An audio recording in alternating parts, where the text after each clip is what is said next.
اعوذ باللہ من الشیطان الرجیم بسم اللہ الرحمن الرحیم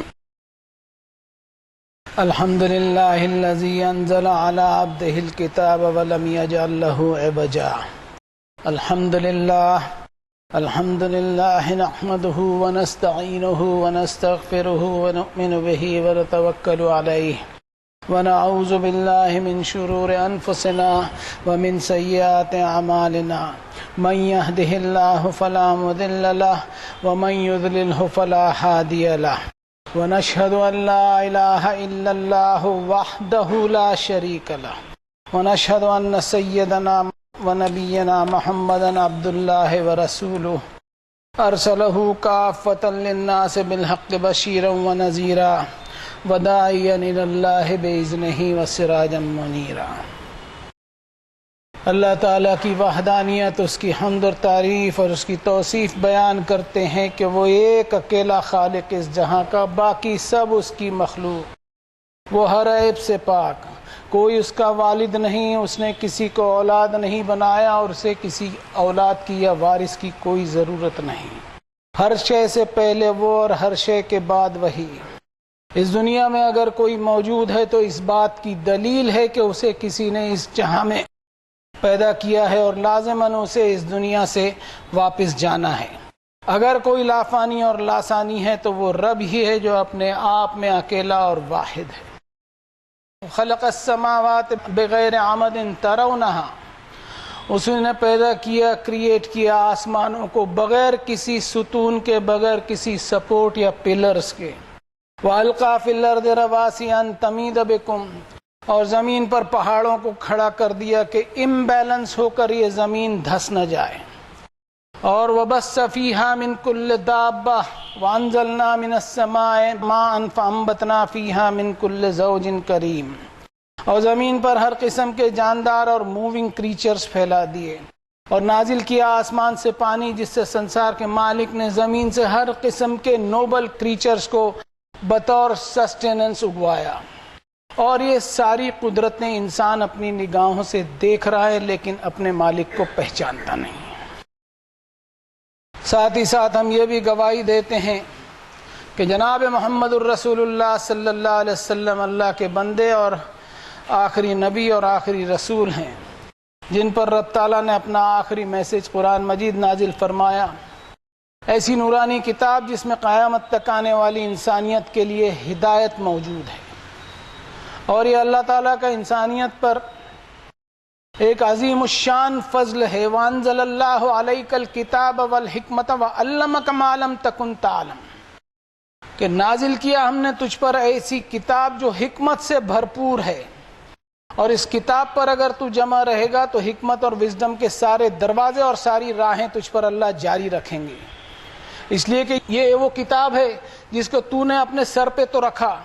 اس کتاب کی تعظیم اور تکریم اور عزت کرتے ہوئے تو تھکا نہیں، لیکن سوچ کہ تیری اس کتاب کی عظمت اور تعظیم کہیں کھوکھلی تو نہیں ہے، اس لیے کہ سمجھنے کی کوشش نہیں کر رہا ہے اور تعظیم کی نگاہ سے دیکھ رہا ہے، چومنے کی نگاہ سے دیکھ رہا ہے۔ اس وقت میرا ذہن جا رہا ہے سورۃ النساء کی آیت نمبر 114 کی طرف، جس میں فرمایا لا خیر فی کثیر من نجواہم الا من امر بصدقۃ او معروف او اصلاح بین الناس ومن یفعل ذلک ابتغاء مرضات اللہ فسوف نؤتیہ اجرا عظیما۔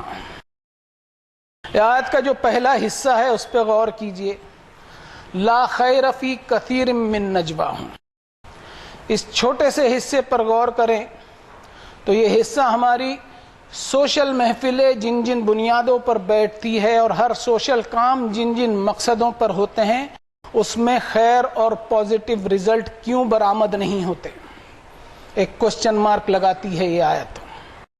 چھوٹا سا حصہ آیت کا کہہ رہا ہے کہ ہماری چھوٹی چھوٹی سوشل محفلوں سے لے کر سوشل میڈیا تک اور بڑے بڑے ملکوں کی کانفرنس اور یونائٹڈ نیشنز کے بڑے بڑے انٹرنیشنل اجلاس کے لیے اس آیت میں اللہ تعالیٰ نے زبردست پیغامات رکھے ہیں۔ شرط یہ ہے کہ ہم اس آیت کے تحت ہماری محفلیں منعقد کریں۔ ہماری جو چھوٹی چھوٹی محفلیں ہوتی ہیں وہ اکثر و بیشتر کس پر ہوتی ہے؟ دینی اکھاڑوں پر ہوتی ہے کہ دین کے نام سے ایک اکھاڑا کھول لیا جائے اور اس میں زبانی پہلوانی کی جائے کہ اسلام تو مجھ سے زیادہ کسی کو سمجھتا ہی نہیں بھائی، جس میں لوگوں کی برائیاں اور کیڑے اور عیب نکالنا مقصد ہوتا ہے. اور ایسی محفلیں زیادہ تر رمضان میں تراویح کے بعد سجتی ہے. ابھی آنے والا ہے رمضان کا مہینہ، اور یہ مجلسیں جب سجتی ہیں تو صبح سحری تک چلتی ہے. بیچاری بیوی فون کر کر کے پریشان ہو جاتی ہے کہ بھائی گھر تو آؤ، اب کتنی محفلوں میں بیٹھتے رہو گے. اور اس طرح ہم ہماری راتوں کو ضائع کرتے ہیں اور برباد کرتے ہیں. وہ راتیں جس میں توبہ اور استغفار ہونا چاہیے، خشوع اور خضوع ہونا چاہیے، اور ہر ایک کو اپنے آپ کا محاسبہ کرنا چاہیے کہ پچھلے سال سے کے عید سے لے کر آج تک 11 مہینے کہاں ہم نے کھو دیے اور کہاں ہم نے ضائع کیے. اب یہ باتیں میں نے آیت سے پہلے ہی چھوٹے سے حصے پہ کہہ دیا. اب آیت کے اگلے حصے میں ایجنڈے ہمیں ملتے ہیں کہ ہماری محفلیں چاہے چھوٹی سی ہو یا ورلڈ فورم تک چلے جائیں، اتنی بڑی محفلیں ہوں، اس کے 4 ایجنڈے سنسار کے مالک نے ہمیں بتایا ہے. ایجنڈا نمبر 1، الا من امر بالصدقہ، صدقہ، خیر خیرات، چیریٹی کے کام کو پروموٹ کرنا. اور اس کا ایک مطلب یہ بھی ہے کہ سچائی کو پروموٹ کرنا، حق کو پروموٹ کرنا. جس معاشرے میں سچائی ہوتی ہے اس معاشرے میں کسی کی حق تلفی ہونے کے امکانات نہیں ہوتے، کسی کے ادھیکاروں کا ہنن نہیں ہوتا، کسی کا شوشن اور ایکسپلائٹیشن نہیں ہوتا، کسی کا ناجائز فائدہ نہیں اٹھایا جاتا، اور کسی کے ساتھ وعدہ خلافی بھی نہیں ہوتی. اور ہم ایمان والوں کے معاشرے کے حال یہ ہیں کہ کسی کو دی ہوئی رقم یا ادھار میں بیچے ہوئے مال کی رقم مانگنی ہو تو ڈر لگتا ہے کہ سامنے والے کو برا لگ جائے گا اگر اس کو فون کریں گے تو، اور اسے برا لگتا بھی ہے کہ بھائی یہ کیا ڈینگ ڈینگ لگا دیے، بار بار فون کر رہے، پریشان کر رہے. اور اس میں کوئی شخص ایسا بھی ہوتا ہے کہ بڑی میٹھی بات کرتے ہوئے انشاءاللہ کہہ دیتا ہے، انشاءاللہ، کہ اللہ تعالیٰ کو بیچ میں ڈالو، اپنی ڈیوٹی ختم. اور کبھی تو ایسے اخلاق جتائے جاتے ہیں کہ بس پیمنٹ آنے سے سب سے پہلے آپ ہی کا نمبر ہے، بس دعا کرو، دعا کرو. یہاں پہ بھی اللہ کو بیچ میں لا لیا. ارے بھائی میرا پیمنٹ آنے کی دعا تو میں کر ہی رہا ہوں، ذرا خود بھی تو اللہ سے دعا کر لو کہ میرا قرضہ اتر جائے. اپنا قرضہ اترنے کی دعا نہیں کی جا رہی ہے. ایسا تو انشاءاللہ کا مذاق ہم نے بنایا، جبکہ ہونا یہ چاہیے کہ وہ شخص پہلے تاریخ دے کہ اس تاریخ کے درمیان میں آپ کا کام کر دوں گا، اور پھر اس میں انشاءاللہ ایڈ کریں. جیسا فرمایا وَلَا تَقُولَنَّ لِشَيْءٍ إِنِّي فَاعِلٌ ذَلِكَ غَدًا إِلَّا أَن يَشَاءَ اللَّهُ، کہ کسی کام کے تعلق سے یہ نہ کہنا کہ میں یہ کام میں کل کر دوں گا یا فلاں تاریخ کو کر دوں گا، لیکن ساتھ میں اللہ کے چاہنے کو شامل کر لینا. اس انشاءاللہ کو ہم اپنی جان چھڑانے کے لیے استعمال کرتے ہیں. حضرت عمر رضی اللہ تعالی عنہ کے پاس ایک شخص ملنے آیا تو حضرت عمر نے اس سے پوچھا کہ کس سواری سے آئے ہو، تو جواب دیا کہ اونٹ پر آیا ہوں. تو حضرت عمر نے پوچھا کہ بھائی اونٹ کو اچھی طرح سے باندھ لیا یا نہیں، کہیں ادھر ادھر نہ چلے جائے. تو جواب دیا اس شخص نے کہ نہیں، اللہ کے بھروسے اور اللہ کے توکل پر چھوڑ دیا، اس کو کھلا ہی چھوڑا ہے. تو حضرت عمر نے اس سے کہا کہ بھائی پہلے اپنی ذمہ داری پوری کر لو کہ اونٹ کو صحیح جگہ اور اچھی طرح سے باندھ لو، پھر اللہ پر توکل کرو. یعنی اپنی ڈیوٹی پوری کرنے سے پہلے اللہ پر مت چھوڑو، کہ توکل علی اللہ اپنی ڈیوٹی کرنے کے بعد ہے. اب ایجنڈا نمبر 2 پہ آتے ہیں کہ آیت کا اگلا حصہ بتاتا ہے او معروف، کہ سوشل نارمز کو سیٹ کرنے کی بنیاد پر تمہاری مجلسیں ہونی چاہیے، نہ کہ سوسائٹی میں لوگوں کا مذاق اڑانے کی خاطر اور نہ ہی سوسائٹی میں برائی کو پھیلانے کی خاطر ہو. سوسائٹی پر جو بگاڑ آیا ہے اس پر بھی ذرا غور کر لیا جائے کہ نئی جنریشن اب ہاتھوں سے نکل رہی ہے. اس دنیا کے اٹریکشن میں عیش اور شوق پورے کرنے کی خاطر حرام طریقے سے بھی پیسہ کمانے کی کوشش کی جا رہی ہے. جوا، سٹا، کالا بازاری یہ سب عام ہو گیا ہے، بلکہ ایک فیشن بن گیا ہے، اور نئی نسل جو ہے وہ سٹے بازی میں ملوث ہو گئی. ہر 4 سالوں میں ورلڈ کپ ہوتا ہے کرکٹ کا، اب تو ہر سال ہونے لگے فٹ بال، ہاکی اور کئی ٹورنامنٹ ہو رہے ہیں جن میں لاکھوں نہیں بلکہ کروڑوں روپیوں کا سٹہ کھیلا جاتا ہے. ابھی ہاکی ورلڈ کپ جاری ہے جس میں ایک طرف تو کئی لوگ سٹہ کھیلتے ہوئے کافی دولت کمائیں گے، اور دوسری طرف سٹے بازی میں ہارتے ہوئے کئی لوگ ایسے مقروض ہو جائیں گے کہ گاڑی، مکان، جائیداد بیچنے کی نوبت آ جائے گی. پتہ نہیں عیش اور شوق پورے کرنے کی ایسی کون سی محرومی ہے جو نئی نسل کو جوئے اور سٹے پر لا کر کھڑا کر دیا. اور اتنا ہی نہیں، بڑے لیول پہ بھی یہ سب ہو رہا ہے. دنیا میں اور بھی کئی قسم کی حرکتیں ہو رہی ہے کہ اللہ تعالیٰ کی ناراضگی کو دعوت دینے والے کام ہو رہے ہیں. انٹرٹینمنٹ کا نشہ، فحاشی، اخلاقی پستی، ظالمانہ روش، انسان کا انسان پر ظلم اور اتیاچار، سازشیں رچتے ہوئے ملکوں کو آپس میں لڑوانا، سیاسی اقتدار اور اپنی کرسی کو باقی رکھنے کی خاطر مذہب کو استعمال کرنا، اور غریب لوگوں سے ان کی رزق اور روزی روٹی کے سادھن کو چھیننا، اور ایسی کئی ساری حرکتیں انسانیت اپنے اپنے لیول میں رہتے ہوئے بے کھٹکے کیے چلے جا رہی ہے. فرمایا ظہر الفساد فی البر والبحر بما کسبت ایدی الناس لیذیقہم بعض الذی عملوا لعلہم یرجعون. سمندر اور زمین میں فساد اور ڈسٹربنس پھیلتا چلا جا رہا ہے. یہ کیوں پھیل رہا ہے؟ یہ سب انسانوں کے اپنے کرتوتوں کے سبب ہو رہا ہے. اس طرح اللہ انسانوں کو ان کی حرکتوں کی سزا یہیں اس دنیا میں دیتا ہے تاکہ انسانیت اپنے رب کے احکامات کی طرف رجوع تو ہو، پلٹے تو صحیح، اپنا انٹروسپیکشن کرے، اپنی روش کو صحیح کرے. اب دنیا تو ان گناہوں میں ملوث ہوتی چلی جا رہی ہے.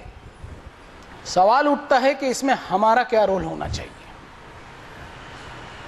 ہمیں اپنی فکر کرنی ہوگی، اور ایک ہی رول دکھائی دیتا ہے کہ اپنی نئی نسل کو اس حرام خوری سے بچانے کے لیے ہر گھر کے بڑوں نے اپنی نئی نسل کو قرآن مجید کی تعلیم سے اویئرنیس اور آگاہی کروانا ہوگا.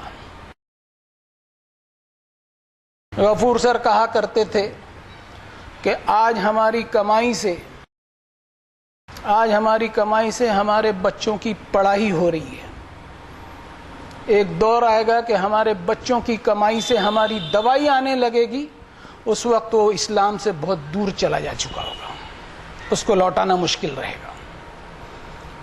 اور دین کا معاملہ تو ایسا ہو گیا ہے کہ اب تو حج اور عمرے بھی اس خاطر ہونے لگے کہ حرام طریقے سے کمائی ہوئی دولت کو پاک کر لیا جائے. یعنی حج اور عمرہ کو اتنا سستا بنا لیا ہم نے. حل ایک ہی ہے کہ لوٹنا ہوگا ہمیں اللہ کی کتاب کی طرف، جس میں ہر انسان کو ریپیٹڈلی اور بار بار آخرت کی جواب دہی کا احساس دلوایا جا رہا ہے. 52 نمبر کی سورت شریفہ میں فرمایا وَأَقْبَلَ بَعْضُهُمْ عَلَى بَعْضٍ يَتَسَاءَلُونَ. جنت میں پہنچنے والے لوگ آپس میں ایک دوسرے سے بات چیت کرتے ہوئے اپنے حال چال بتا رہے ہوں گے. قَالُوا إِنَّا كُنَّا قَبْلُ فِي أَهْلِنَا مُشْفِقِينَ. وہ بتا رہے ہوں کہ ہم دنیا کے عیش و عشرت میں مگن ہو کر غفلت کی زندگی نہیں گزار رہے تھے، بلکہ وَالَّذِينَ يَصِلُونَ مَا أَمَرَ اللَّهُ بِهِ أَن يُوصَلَ. ہم اس بات کو مینٹین کیا کرتے تھے کہ کہیں ہم سے ایسا کام نہ ہو جائے جس پر اللہ کی ناراضگی ہم مول لے بیٹھیں.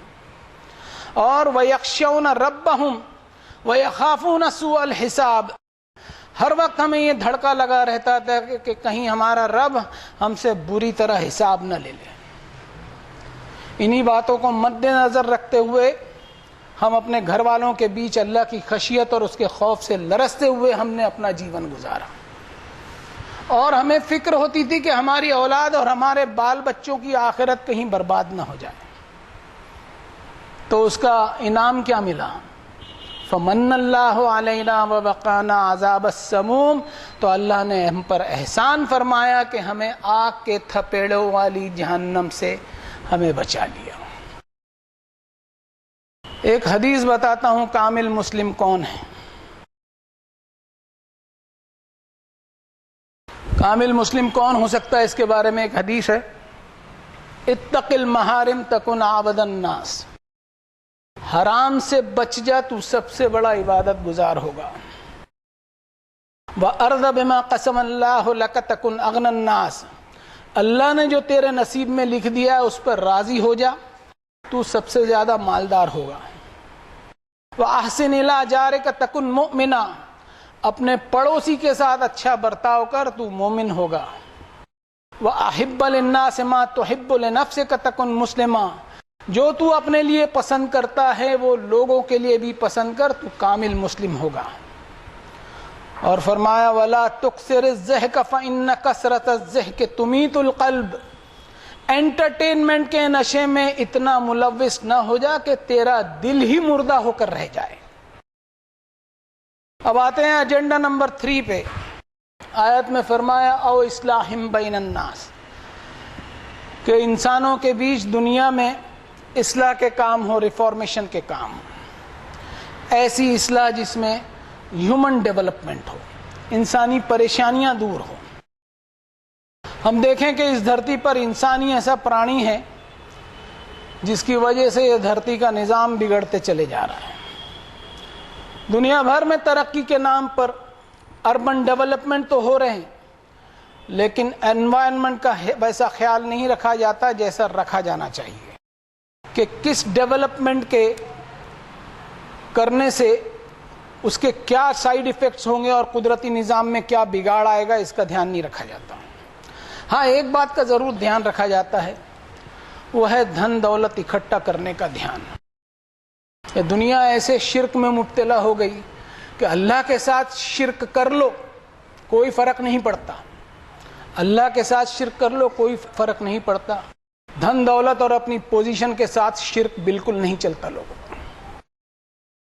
یہ حال بنایا۔ دنیا بھر میں کانفرنسیں ہو رہی ہے ریفارمیشنز پر، گلوبل کلائمیٹ چینج بہت بڑا چیلنج ہے، پولیوشن کنٹرول یہ بھی بہت بڑا چیلنج ہے۔ جوشی مٹھ کی جو دراریں ہم دیکھ رہے ہیں نیوز میں ڈیلی، اس بات کی گواہی دے رہی ہے کہ انسان نے ترقی کے پیچھے کیسی کیسی مصیبتوں کو دعوت دے رکھی ہے۔ یہ قرآن مجید کی خوبی ہے کہ انسان سے اسے ہر دور میں ہر زمانے میں موجودہ حالات پر بات کرتی ہے۔ یہ دنیا قدرتی آفتوں کو دیکھتی ہے، لیکن اسے قدرت کی بے رحمی، قدرت کا مذاق کہتے ہوئے نظر انداز کر دیتی ہے۔ لیکن انسانیت یہ سوچنے کے لیے تیار نہیں ہے کہ خود وہ اپنے رب کی قدرتوں کا کس طرح مذاق اڑا رہی ہے، کہ دنیا سے آخرت کی جواب دہی کا احساس ہی غائب ہو رہا ہے، اور ساری دنیا انٹرٹینمنٹ اور موج مستی اور خود پرستی کے نشے میں چور ہو رہی ہے۔ ہم ہماری چھوٹی سوسائٹی لیونگ میں بھی اپنے آپ پر غور کریں اور محاسبہ کریں کہ جس بلڈنگ میں، جس سوسائٹی میں ہم رہتے ہیں، اس میں پانی کی کتنی فضول خرچی کرتے ہیں، ایسا بے دردی سے استعمال کرتے ہیں کہ دوسروں کو پانی نہیں مل پاتا۔ نلوں کو کھلا چھوڑ دیا، فلش کھلا چھوڑ دیا، کوئی دھیان نہیں، سارا پانی ٹنکی سے خالی۔ اگر پانی ہم نے پیدا کیا ہے تو بالکل اس کا بے دردی سے استعمال کرو، لیکن پانی ہم نے پیدا نہیں کیا، اللہ نے پیدا کیا ہے۔ ثم لتسألن یومئذ عن النعیم، پانی اللہ نے پیدا کیا ہے ہم انسانوں کے لیے، تو اس کا حساب بھی اللہ تعالی ہم سے لے گا۔ اتنا سب ہونے کے بعد ان 3 ایجنڈوں پر ہماری بات ہونی چاہیے اور کام بھی ہونے چاہیے۔ اصلاح کی باتیں تو بہت ہوتی ہے لیکن باتیں عمل میں نہیں آتی، اس لیے کہ جتنے بڑے بڑے کانفرنس اور سیمینار سجتے ہیں وہ میڈیا گلیئر کے لیے سجتے ہیں، فوٹوگرافی کے لیے سجتے ہیں، واہواہی کے لیے سجتے ہیں، اور بریانی کھانے کے لیے سجتے ہیں۔ کیا ہوا کانفرنس میں؟ بریانی بہت اچھی تھی، بریانی بہت لذیذ تھی، اور جتنی باتیں ان میں کی جاتی ہیں ان پر انسانوں کا عمل دور دور تک نظر نہیں آتا۔ سننے والے تو دور، بولنے والوں کا بھی اس پر عمل نہیں نظر آتا۔ اب آتے ہیں ایجنڈا نمبر 4 پہ۔ وَمَن يَفْعَلْ ذَلِكَ ابْتِغَاءَ مَرْضَاتِ اللَّهِ فَسَوْفَ نُؤْتِيهِ أَجْرًا عَظِيمًا۔ یہ سارے کاموں کے پیچھے انسان کا مقصد ہو اللہ کی رضا حاصل کرنا۔ اگر ہم مقصد سے ڈیویٹ ہو جائیں گے تو یہ سارے کام کبھی کامیاب نہیں ہو سکیں گے، اور نہ ہی ان سے کوئی پازیٹیو رزلٹس برآمد ہو سکیں گے۔ بارک اللہ لنا ولکم فی القرآن العظیم ونفعنا وإیاکم بالآیات والذکر الحکیم، انہ تعالی جواد کریم ملک بر رؤوف الرحیم، فاستغفروا ربکم ثم توبوا الیہ ان ربی رحیم ودود۔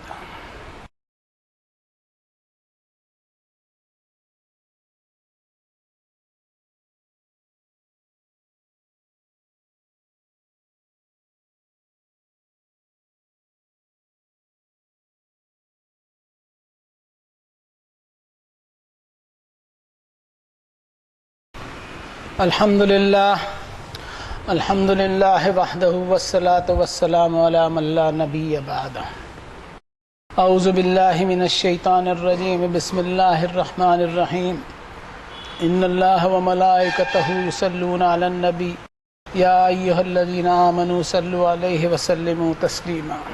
اللہم صل علی محمد عبدک ورسولک النبی الامی الذی جاء بالہدی والفرقان، وصل علی جمیع الانبیاء والمرسلین وعلی الملائکۃ المقربین وعلی اصحاب رسول اللہ صلی اللہ علیہ وسلم وعلی ازواج رسول اللہ صلی اللہ علیہ وسلم وعلی اہل بیت رسول اللہ صلی اللہ علیہ وسلم۔ ربنا انک انت السمیع مستجیب الدعوات، ربنا لا تؤاخذنا ان نسینا واخطأنا، ربنا ولا تحمل علينا إصرا كما حملته على الذين من قبلنا، ربنا ولا تحملنا ما لا طاقة لنا به، واعف عنا واغفر لنا وارحمنا، أنت مولانا فانصرنا على القوم الكافرين، ربنا أنت ولينا فاغفر لنا وارحمنا وأنت خير الغافرين، ربنا إنك من تدخل النار فقد أخزيته وما للظالمين من أنصار، ربنا فاغفر لنا ذنوبنا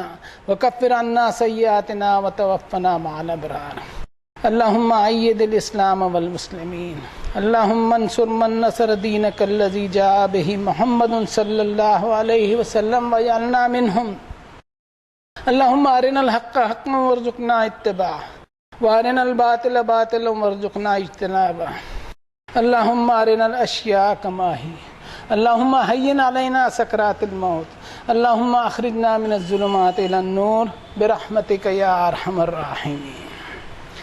عباد اللہ اتقوا اللہ رحمني ورحمكم اللہ، ان اللہ یأمر بالعدل والاحسان وایتاء ذی القربى وینہی عن الفحشاء والمنکر والبغی یعظکم لعلکم تذکرون، اذکروا اللہ العلی العظیم یذکرکم واشکروہ علی نعمہ یزدکم ولذکر اللہ اکبر واللہ یعلم ما تصنعون۔